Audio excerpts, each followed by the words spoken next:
Nos dice Lucas 5, versículo 5. Aconteció que estando Jesús junto al lago de Genesaret, el gentío se agolpaba sobre él para oír la palabra de Dios. Y vio dos barcas que estaban cerca de la orilla del lago, y los pescadores, habiendo descendido de ellas, lavaban sus redes. ¿Qué estaban haciendo los pescadores? Lavaban sus redes. Y entrando en una de aquellas barcas, la cual era de Simón, o sea Pedro, le rogó que la apartase de tierra un poco. Le dijo: Pedro, vámonos un poquito más adentro, que nos están apretando acá. Enseñaba, dice, desde la barca a la multitud. Cuando terminó de hablar, dijo a Simón: boga mar adentro y echad vuestras redes para pescar. Respondiendo Simón le dijo: Maestro, toda la noche hemos estado trabajando y nada hemos pescado. ¿Cuánto habían pescado? Nada. Ni una mojarrita. ¿No? ¿Alguien fue a pescar a algún lado alguna vez? ¿Cuántos hermanos tenemos? Una, dos. ¿Alguno de campo que sepa pescar? No hay nada más frustrante, ¿no es cierto?, que llevar todo el equipo, que sacar, que preparar todo para luego no pescar ni una mojarrita, porque se lleva para hacer la fritada, ¿no?, de los pescaditos. Pedro, los discípulos que eran expertos pescadores, gente que estaba acostumbrada a pescar, a sacar grandes cantidades, dice: no hemos pescado nada, ni un resfrío pescar. Mas en tu palabra echaré la red. Y habiéndolo hecho, encerraron gran cantidad de peces. ¿Cuánta cantidad? Grande. Y su red se rompía. Entonces hicieron señas a los compañeros que estaban en la otra barca para que viniesen a ayudarles, y vinieron. Y llenaron ambas barcas de tal manera que se hundían. Viendo esto, Simón Pedro cayó de rodillas ante Jesús diciendo: apártate de mí, Señor, porque soy hombre pecador. Porque por la pesca que habían hecho, el temor, dice, que se había apoderado de él y de todos los que estaban con él. Y asimismo de Jacobo y Juan, hijos de Zebedeo, que eran compañeros de Simón. Pero Jesús dijo a Simón: no temas, desde ahora serás pescador de hombres. Y cuando trajeron a tierra las barcas, dejándolo todo, le siguieron. Amén. Fíjese que quiero sacar en esta mañana y extraer y compartir con ustedes algunos principios de este pasaje de la palabra de Dios, de la pesca milagrosa. En primer lugar, déjeme decirle que Jesús se manifiesta donde hay corazones hambrientos. ¿Cuántos lo creen? Como decía el pastor esta mañana al abrir y confirmaba esta palabra, ¿no?, de que Jesús se manifiesta, se mueve, se glorifica, hay milagros, ocurren cosas grandes cuando hay un corazón hambriento. Y mi pregunta para usted y para mí en esta mañana: ¿estamos hambrientos de la presencia de Dios? Fíjese que nos dice el versículo 5: aconteció que estando Jesús junto al lago de Genesaret, el gentío, dice, que se agolpaba sobre él para oír la palabra de Dios. Iglesia, cuando hay hambre por la palabra de Dios, Dios se manifiesta. Cuando en nuestras vidas hay un hambre de la presencia de Dios, Él se manifiesta. Jesús se manifiesta. Y fíjese que lo contrario ocurre cuando Jesús no es honrado en un lugar. Fíjese lo que dice Marcos. Yo se lo voy a leer, anóteselo si quiere. Marcos capítulo 6, versículo 4. Y dice Marcos 6, 4. Mas Jesús les decía: no hay profeta sin honra, sino en su propia tierra y entre sus parientes y en su casa. O sea, nadie es profeta en su propia. Y no pudo hacer allí ningún milagro. Qué triste que el Señor, que es todopoderoso, que es dueño de los cielos y de la tierra, que ante su presencia Él puede hacer así, sanar a la gente. Dice: no pudo hacer allí ningún milagro, salvo que sanó a unos pocos enfermos poniendo sobre ellos las manos, y estaba asombrado de la incredulidad de ellos, y recorría las aldeas de alrededor enseñando. Como les decía, Jesús se manifiesta donde hay corazones hambrientos. ¿Estás hambriento en esta mañana, hermano y hermana, de la presencia de Dios? ¿Estás deseoso de que Dios se mueva en tu vida? ¿De que Dios se manifieste? Fíjese que la gente dice que corría a los pies de Jesús, corría, lo quería abrazar, quería escuchar, quería oír las palabras de Dios, porque los discípulos dijeron: ¿a dónde iremos, Señor, si solo tú tienes palabras de vida? Habrá alguien que en esta mañana esté deseoso, esté hambriento, esté anhelando la palabra de Dios, el poder, la presencia de Dios. Fíjese, cuando Jesús no es honrado en un lugar, Él no puede hacer milagros. ¿Se imagina usted ir a una casa y que lo sienten ahí solo en el living y le dice, bueno, sentate acá, servite lo que quieras, en un rato vengo, abrí la heladera? ¿Le pasó alguna vez que lo invitaron a una casa y lo dejaron ahí solo, sola? Y qué triste es eso, ¿no? Uno no quiere volver más a esa casa, porque ¿para qué si no va a estar la persona que lo invitó? Y lo mismo hacemos nosotros muchas veces con Jesús. Le decimos, Señor, entra a mi vida, ven a mi vida. Y después, aleluya, aleluya, y cada cual hace la suya. Cuando llega la hora de hacer la voluntad de Dios, nos hacemos los desentendidos. Cuando el Señor nos habla, nos exige, cuando el Señor nos marca su voluntad, corremos para el otro lado. Pero qué lindo es un hogar, una vida, una familia, una iglesia que tiene hambre de Dios, que honra la presencia de Dios, que le dice, Señor, no te vamos a dejar en la cocina, Señor, te traemos a nuestra habitación, sé parte nuestra. Qué lindo cuando en tu hogar Jesucristo no es una decoración, Jesucristo no se reduce a una virgencita fosforescente, Jesucristo no se reduce a una Biblia llena de polvo en tu cajón, Jesucristo está en tu habitación, está en tu vida, Jesucristo se metió en tu corazón. Jesucristo es parte de tu vida diaria. ¿Será ese el Jesús al que estamos sirviendo? ¿O cuando tengo la Biblia, la apago y se apaga Jesús? Hasta el próximo domingo, nos vemos, Señor. Pero en un hogar, en una familia, en una vida, en una iglesia donde hay hambre de Dios, Él no puede negarse. Él se manifiesta y lo sobrenatural tiene que ocurrir porque la presencia de Dios es honrada. ¿Cuántos dicen amén?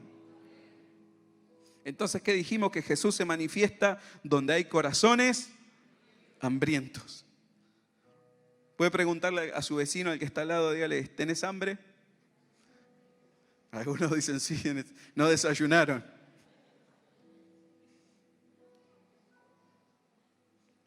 No estaba cantando el hermano, era el estómago que le estaba cantando en esta mañana. En segundo lugar, déjeme decirle que cuando se agota el esfuerzo humano, comienza lo sobrenatural de Dios. No sé si lo escucharon esta mañana, pero cuando termina el esfuerzo humano, comienza lo sobrenatural de Dios. Fíjese el versículo 4 de Lucas capítulo 5, nos dice que cuando terminó Jesús de hablar, le dijo a Simón, boga mar adentro, o sea, metete mar adentro y echad vuestras redes para pescar. Respondiendo Simón le dijo, Maestro, toda la noche hemos estado trabajando y nada hemos pescado. Otra vez acá Pedro, siempre hablando primero y pensando después. ¿No conoce usted a algún Pedro en su vida? Que siempre habla, siempre tiene que decir algo, ¿no? Hasta el Señor Jesucristo le dijo, Pedro, echá las redes que va a ocurrir algo sobrenatural. Y el Pedro ya le dijo, pero Señor, ¿vos no viste que no conoces a alguien en su vida? Nadie mirando al que está al lado. Y si usted mira al lado y nadie está levantando la mano, es porque tal vez sea usted, el Pedro.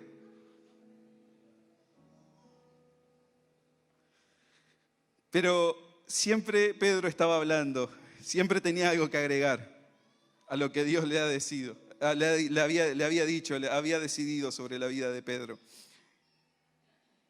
Pero ¿no ha ocurrido en su vida alguna vez, mi hermano, mi hermana, que tal vez usted hizo todo lo posible? Tal vez y nada ocurrió. ¿A cuántos les ha pasado?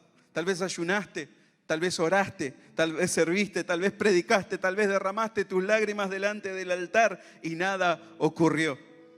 Llegaste al fin de la cuerda. ¿Cuántos se encuentran al fin de la cuerda? ¿O cuántos se encontraron en algún momento que se le acabó la cuerda?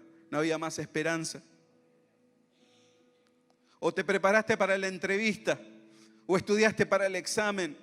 Hiciste lo que tenías que hacer, pero nada ocurrió y no viste resultados. Pero déjame darte unos principios en esta mañana, que si en tu vida hiciste todo lo humanamente posible, déjame decirte que este es el momento exacto donde Dios se manifiesta con poder.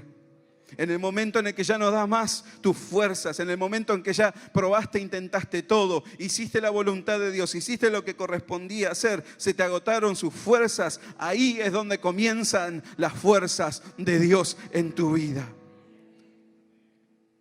Pero déjeme decirle que debe haber un esfuerzo y dedicación de nuestra parte. ¿Cuántos dicen amén a eso? Ahí ya no hubo tantos amenes. Debemos esforzarnos, debemos ser valientes. Dios no bendice la pereza ni a los perezosos. Ahí ya, ni un amén nomás. Déjeme que se lo repita. Dios no bendice a la pereza ni a los perezosos. Así que cuando vuelva a su casa hoy, hermana, en esta mañana, agarre a su hijo que está durmiendo todavía y lo autorizo que tome una copa de agua y lo despierta el muchachito. Y dígale, hijo, Dios, no lo vaya a hacer, por favor. No es una broma, no. Dios no bendice la pereza ni a los perezosos. Imprímale el currículum y mañana mándelo a buscar trabajo. Fíjese que dice, ¿qué le dijo Pedro a Jesús? Dice, respondiendo Simón le dijo, Maestro, toda la noche hemos estado trabajando. Y esta palabra en esta mañana es para que todos aquellos que en toda la noche estuvieron trabajando, estuvieron esforzándose. Tal vez en tu vida estuviste trabajando duro, estuviste orando, estuviste esforzándote, estuviste sirviendo al Señor, estuviste de rodillas, estuviste derramando lágrimas, tu corazón. Déjame decirte que el Maestro conoce que estuviste trabajando para Él y Él no se olvida. Y Pedro estaba describiendo la realidad de lo que estaba sucediendo. Dijo, Maestro, nosotros somos expertos acá. Como si Jesús no lo supiera, ¿no? Nada hemos pescado, le dijo Pedro. No sé si en esta mañana tal vez te cansaste de pescar, te cansaste de echar las redes, hermano y hermana. Gálatas 6:9 nos dice, así que no nos cansemos de hacer el bien. No te canses de hacer el bien. No te canses de echar las redes. No te canses de predicar de Jesús. Porque a su debido tiempo cosecharemos numerosas bendiciones si no nos damos por vencidos. Dios busca a alguien que no se dé por vencido. No busca perfectos, no busca gente super poderosa. Acá no existen las chicas ni los chicos superpoderosos en la iglesia de Cristo. Existe gente débil como usted y como yo, pero que cree en un Dios todopoderoso, que cree en un Dios que más allá de nuestras fuerzas, Él es quien hace la obra. Él es quien se termina glorificando. Hermano y hermana, puedes decirle a que está a tu lado, no te canses de hacer el bien. No te canses de hacer el bien. Tal vez te sentiste tentado en esta semana cuando tu jefe te vino a gritar y te cansaste. Me cansé de hacer el bien. Yo en esta mañana, Señor, lo mando, ¿sabes a dónde? Y que te vaya a buscar el Señor allá. Y a su abuelita también.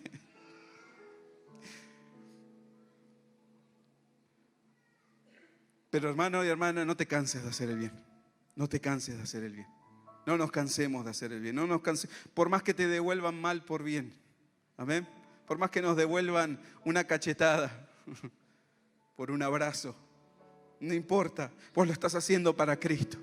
Vos lo estás haciendo para Cristo, estás sembrando para el Señor. No nos cansemos de hacer el bien. Alguien dice amén en esta mañana. No se canse, iglesia. No nos cansemos de hacer el bien, porque a su tiempo cosecharemos numerosas bendiciones. Si no, nos damos por vencidos. Aleluya. Y déjeme decirle que en tercer lugar, algo milagroso ocurre cuando hacemos las cosas en su nombre. ¿Cuántos dicen amén a eso? Mas en tu palabra, dice luego, echaré la red. Pedro, una persona que decía lo que le venía a la mente. Pedro no procesaba absolutamente nada, era sin filtro. Dice, mas en tu palabra, Señor, yo echaré la red. Y dice que habiéndolo hecho, encerraron una gran cantidad de peces y su red dice que no la podían levantar porque se les rompía. Oh, hermano y hermana, en el lugar menos probable, en el lugar menos propicio, en el lugar que suene más imposible, cuando hacemos las cosas que Dios nos manda y cuando le obedecemos, algo milagroso ocurre. ¿Cuántos lo creen? Algo milagroso ocurrirá en tu vida, hermano y hermana, donde menos te lo imaginás, donde menos pensás, es ahí donde Dios va a hacer lo milagroso. Tal vez no pescaste nada, pero en el nombre de Jesús, cuando lo hagas en obediencia al Señor, tal vez ni siquiera podés llegar al mes, pero déjame decirte que no faltará de tu alacena la bendición de Dios, que no faltará en tu mesa el pan que Dios provee. Tal vez hoy no estás viendo resultados, pero déjame decirte que cuando hacemos las cosas en su nombre, como dijo Pedro, en tu palabra, echamos las redes, Señor, yo sé que voy a pescar, yo sé que voy a cosechar, yo sé que voy a levantar mi bendición. En el lugar, den un aplauso a Jesús.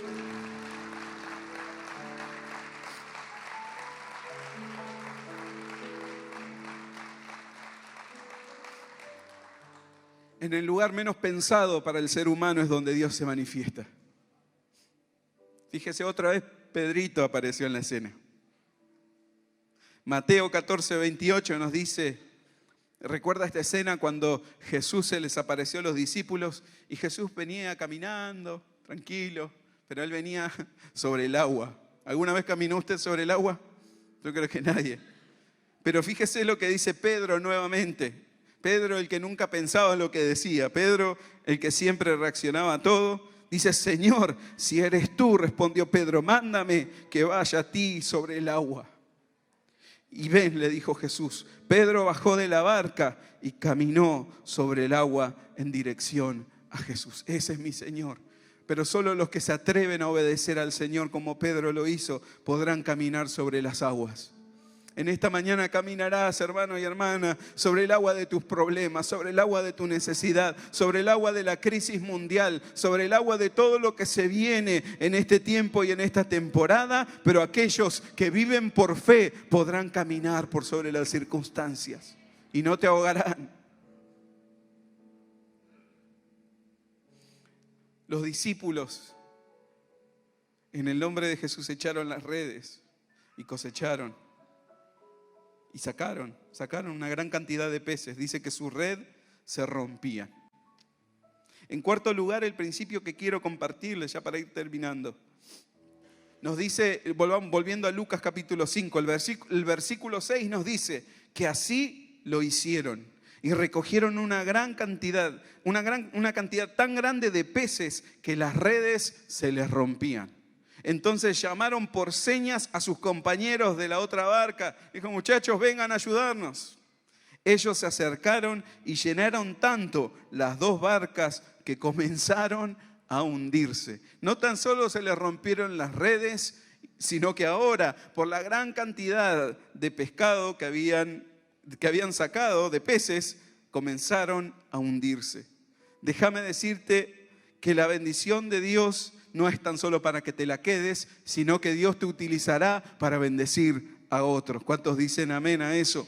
Dios nos bendice, iglesia, para bendecir a otros. ¿Recuerdan lo que dice las palabras en Génesis capítulo 12? Cuando el Señor le habló a Abraham y le dio la promesa, le dijo, te bendeciré y serás de bendición.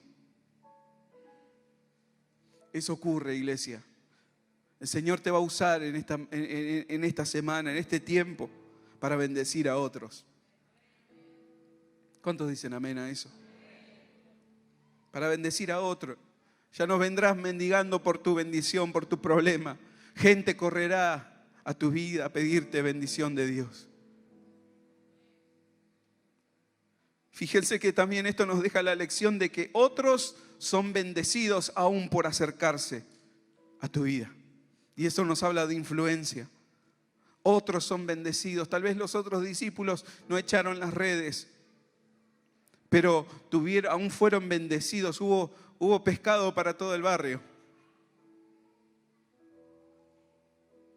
Porque es así la bendición de Dios cuando es abundante, cuando es poderosa, cuando es gloriosa, cuando es extrema. ¿Cuántos lo creen a esto en sus vidas? Cuando Dios nos bendice es para bendecir a otros. No es para que te lo quedes, no es para que te lo guardes, no es para que te lo atesores, sino es que para que Dios te bendijo, para que vos puedas bendecir a otros. Y por último, hablamos en esta mañana de este hermoso pasaje que nos habla acerca del milagro o de la pesca milagrosa. Pero déjeme decirle que el milagro no es lo importante. ¿Cuántos dicen amén a eso? El milagro no es importante. El milagro pasa a un segundo plano.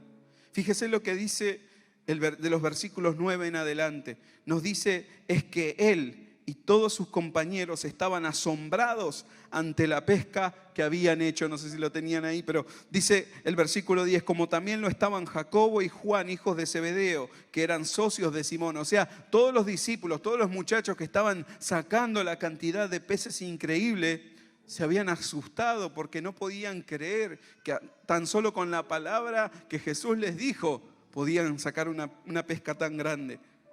Pero le dijo Jesús, no temas, desde ahora serás pescador de hombres, le dijo Jesús a Simón. Así que llevaron las barcas a tierra y dejándolo todo, siguieron a Jesús. Fíjese que los discípulos, ¿qué hicieron? ¿Qué dejaron? Dejándolo todo, siguieron a Jesús. Fíjese que no dice que los discípulos fueron al mercado a vender el pescado. No se pusieron a enlatar sardinas.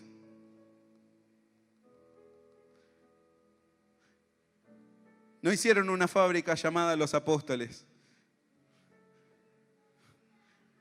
Pescados enlatados, Los Apóstoles.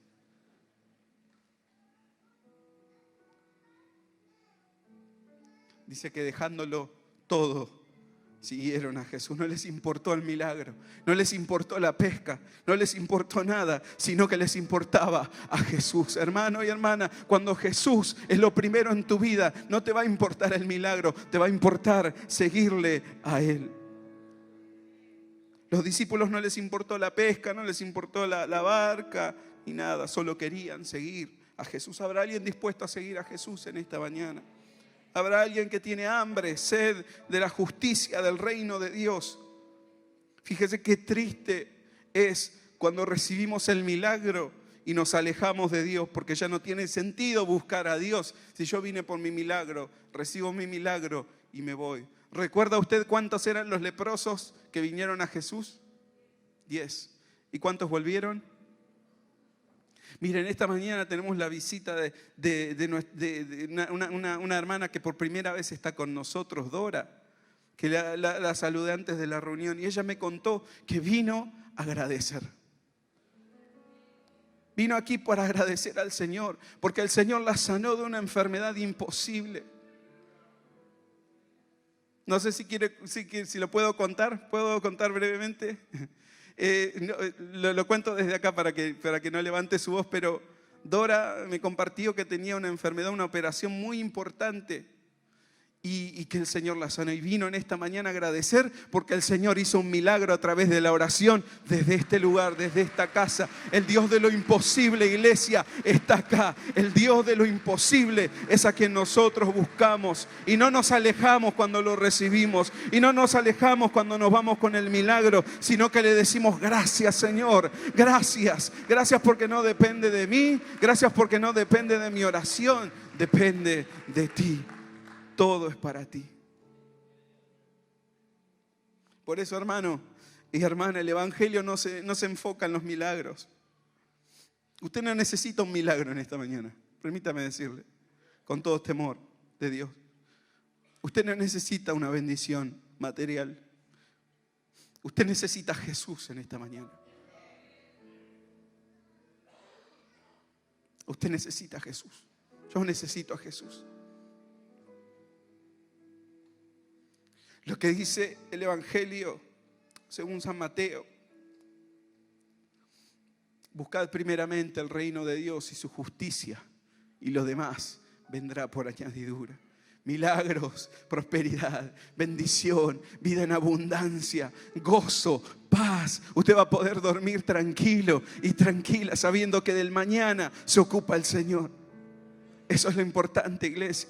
Usted tendrá un techo donde dormir. No le faltará en su casa, en su mesa, alimento, bendición. Se trata de Jesús. Se trata de Cristo.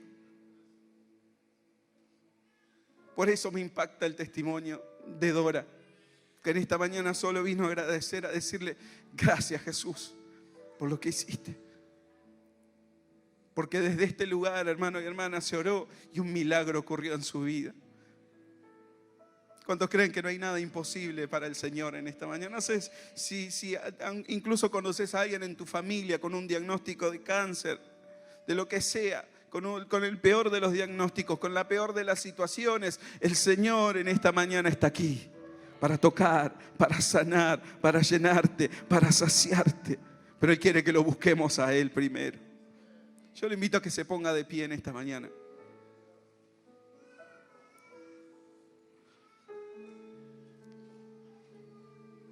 El milagro no es lo importante. Dice que los discípulos, dejándolo todo, siguieron a Jesús. Yo en esta mañana quiero hacer con usted 2 oraciones. En primer lugar, si es su decisión en esta mañana seguir a Jesús. No le hablo tan solo a Dora que viene por primera vez, sino le hablo a todos aquellos que en esta mañana, mientras usted tiene sus ojos cerrados, tal vez usted viene hace mucho tiempo pero nunca tomó esa decisión de seguir a Jesús. Tal vez vos, amigo o amiga, en esta mañana viniste o venís hace de tiempo y no tomaste esa decisión de seguir a Jesús. Pero yo te invito a que si esa es tu oración en esta mañana, si la palabra de Dios te habló y que necesitas dejar algo en tu vida o necesitas dejarlo todo para seguir a Jesús, yo te invito a que levantes tu mano en esta mañana.